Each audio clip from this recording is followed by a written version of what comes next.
In 2008, Zimbabwe printed a $100 trillion bill, not as a joke, as legal tender.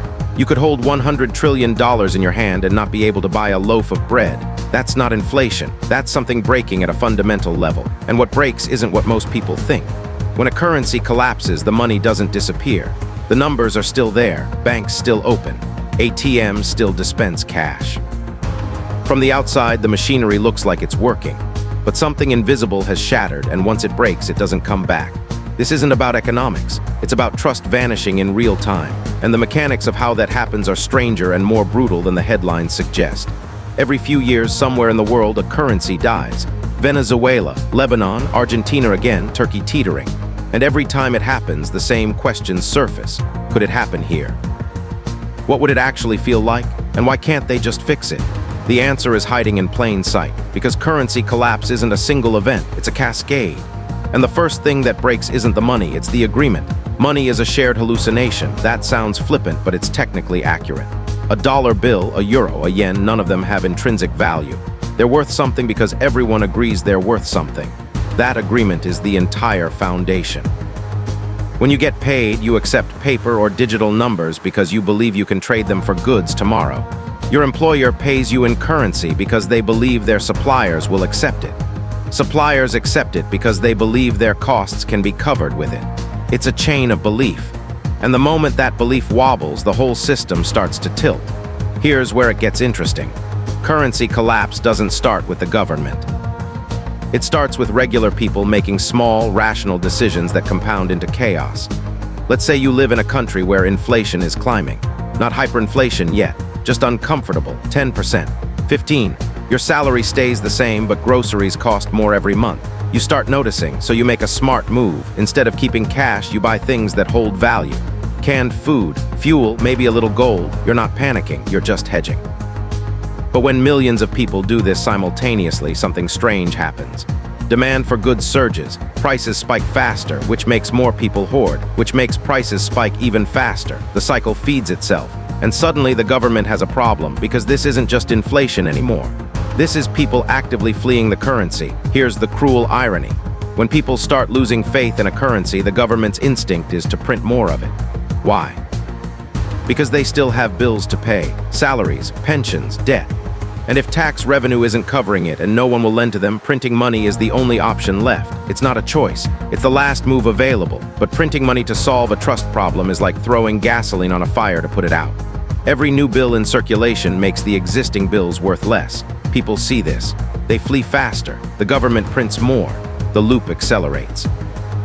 In Zimbabwe, the central bank was printing so much currency that they ran out of paper. They started printing on one side only to save resources. The ink costs became a budget item. Think about that. The ink to print worthless money became a line item in the national budget. By the end, prices were doubling every 24 hours, not every month, every single day.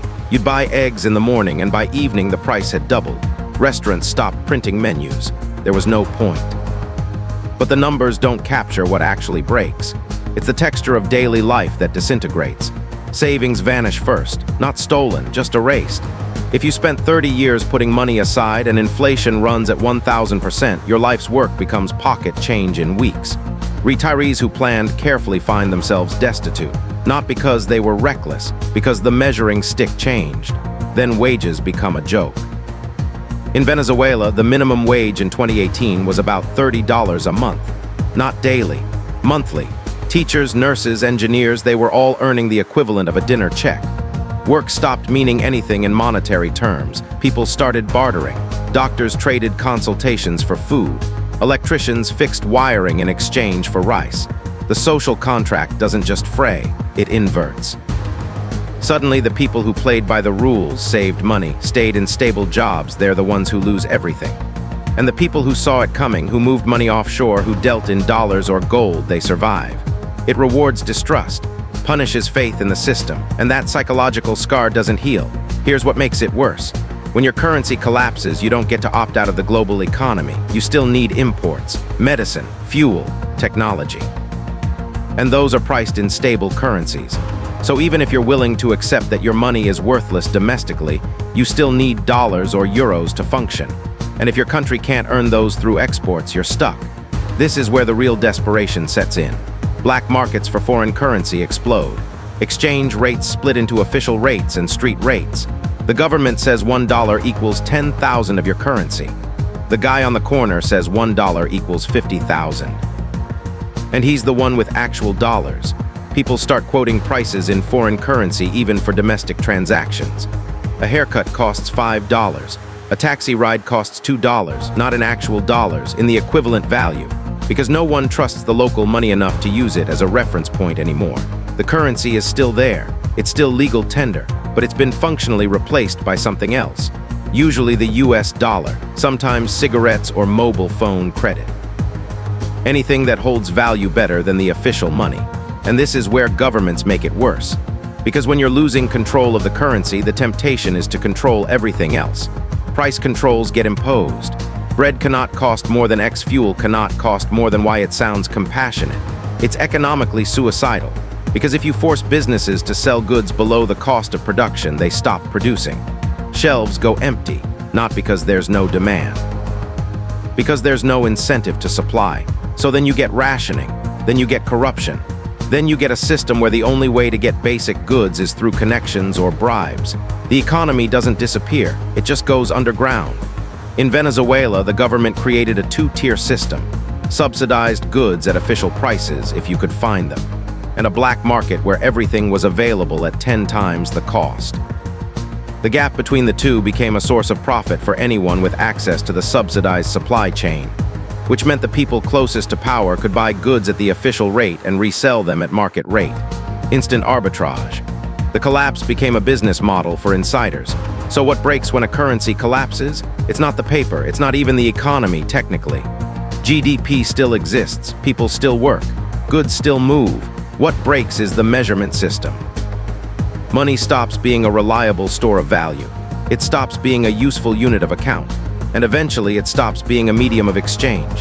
And when that happens, society doesn't fall apart immediately, but it fragments. People retreat into smaller circles of trust, families, neighborhoods, networks where reputation matters more than cash. The formal economy continues to exist on paper. Banks are open. The stock market might even be hitting record highs in nominal terms. But none of it means anything. It's a simulation running parallel to real life. And here's the part that haunts economists. Once this happens, once trust is fully broken, you can't just print new money and start over, because the problem was never the specific bills, it was the belief structure underneath. Zimbabwe eventually abandoned its currency entirely. They switched to using US dollars and South African rand. It worked, sort of. Inflation stopped. But it meant surrendering monetary sovereignty. They couldn't print money, couldn't set their own interest rates, couldn't respond to local economic conditions. They traded hyperinflation for impotence. Here's what no one wants to say out loud.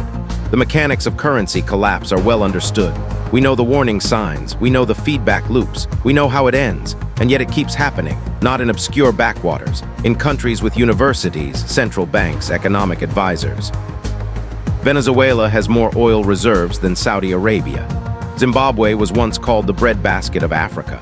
Argentina has been a repeat offender for a century, cycling through crisis after crisis, which raises an uncomfortable thought. If the pattern is this clear and the consequences are this devastating, why doesn't it stop? Maybe because the incentives are broken at every level. Politicians need to keep spending to stay in power. Central banks are pressured to finance deficits. And by the time the warning signs are obvious, it's already too late to fix it without massive pain. The choice becomes, accept a brutal recession now to stabilize the currency, or keep printing and hope something changes. Most choose hope. And hope is not a strategy. There are about 180 currencies in the world right now. Most of them will survive your lifetime, some won't. And when the next one breaks, you'll see the same cycle.